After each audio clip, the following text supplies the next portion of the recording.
রাগের মাথায় আপনি সন্তানকে বললেন তুই মর, ফেরেশতারা বলল আমিন। তোর ভবিষ্যৎ অন্ধকার, ফেরেশতারা বলল আমিন। রেগে মেগে আপনি আপনার মেয়েকে বললেন জীবনেও তোর কপালে স্বামীর ভাত জুটবে না, ফেরেশতারা আবারও বলল আমিন। আচ্ছা, আপনি না সেই ব্যক্তি যে তার নিজের জীবনের চাইতেও সন্তানকে বেশি ভালোবাসেন? আপনি না সেই ব্যক্তি যে তার সন্তানের জন্য হাসতে হাসতে নিজের জীবনটাও দিয়ে দিতে পারেন? আপনি না সেই ব্যক্তি যে আল্লাহর কাছে নিজের চাইতেও সন্তানের জন্য বেশি দোয়া করে? তাহলে কি করে নিজের হাতে নিজের সন্তানের এত বড় ক্ষতি করতে পারলেন? Doesn't make any sense. Common sense বলতে কিচ্ছু নাই আপনাদের। আপনারা কি জানেন না আপনাদের রাগের মাথায় বদদোয়া করাগুলো ফেরেশতারা আমিন বলে?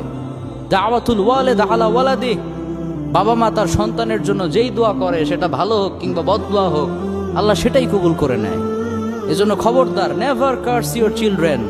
রাগের মাথায় কখনো সন্তানকে অভিশাপ করবেন না। খুব বেশি রাগ উঠে গেলে তার জন্য উল্টা